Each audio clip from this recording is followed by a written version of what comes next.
कहा जाता है कि इंसान की ख्वाहिश कभी नहीं मरती, एक पूरी होती है तो दूसरी जन्म ले लेती है और यही ख्वाहिशात इंसान को ज़िंदगी जीना सिखाती है और ज़िंदगी में आने वाले अच्छे और बुरे अनुभव से कुछ नया सीखने की प्रेरणा देती है।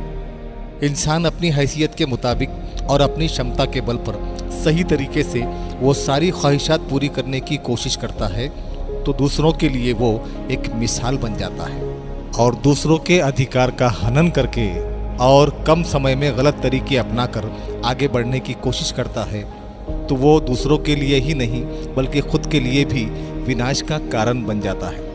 इंसान को जिस चीज़ की तलाश हजारों साल पहले थी आज भी उसी चीज़ की तलाश है और अपनी तलाश में इंसान इतना मगन हो चुका है और ताकत के नशे में इतना चूर है कि अपने पैरों तले कमज़ोर कुचले जा रहे हैं, इसका एहसास तक उसे नहीं है। रूस और यूक्रेन की जंग यही दर्शाती है।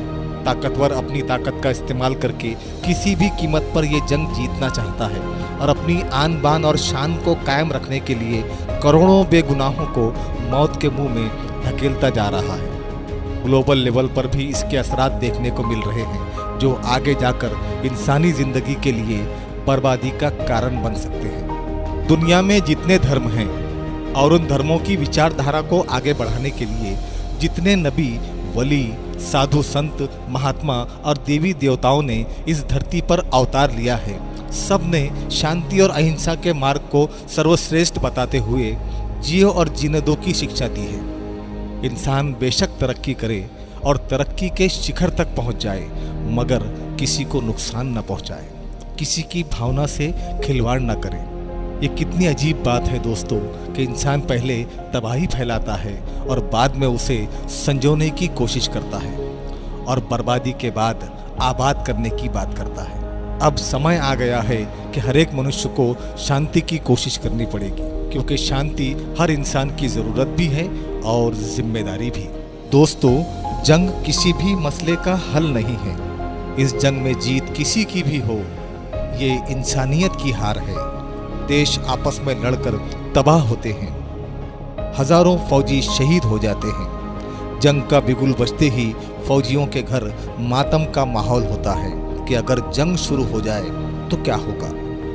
इस बात का धड़का लगा रहता है कि जंग से कोई बुरी खबर ना आए। घर वाले प्रार्थना करते हैं, दुआएं करते हैं कि जंग शुरू ही ना हो और अगर जंग शुरू हो जाए तो कोई मनहूस खबर सुनने को ना मिले। जंग से कई इंसानी जिंदगियां उजड़ जाती हैं, बच्चे यतीम हो जाते हैं, खेतियां बर्बाद हो जाती हैं, न खाने को अनाज मिलता है और न पीने को पानी। पूरा वातावरण बदल जाता है। अजली लाशें, सुलगते शहर के खौफनाक मंजर, मुफलिसी, भुखमरी, मायूसी और मजबूर बेबस जिंदगी तोहफे में मिलती है। करोड़ों लोग इससे प्रभावित होते हैं। बेगुनाह और मासूम लोग बेमौत मारे जाते हैं।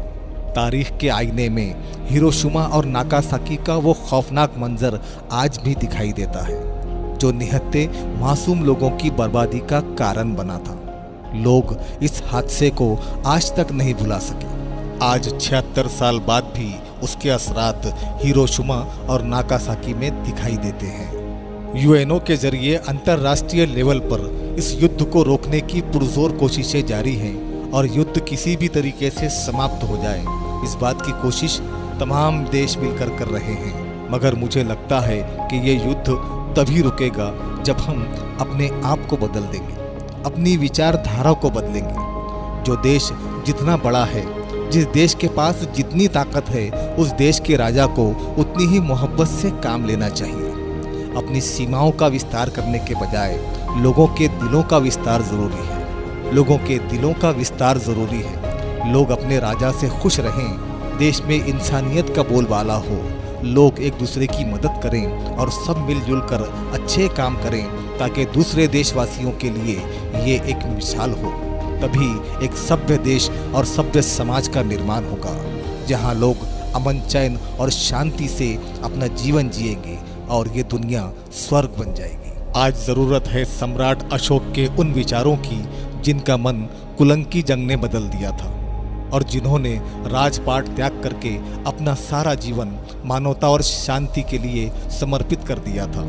आज के राजाओं को सम्राट अशोक बनने की जरूरत है। ईश्वर अल्लाह गॉड और यही कहता है राम, बंद करो ये जंग और मिलजुल कर करो काम।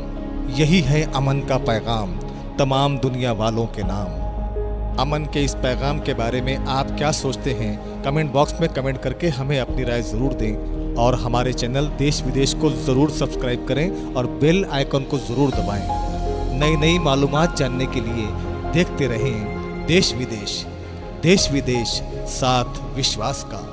देश विदेश साथ विश्वास का।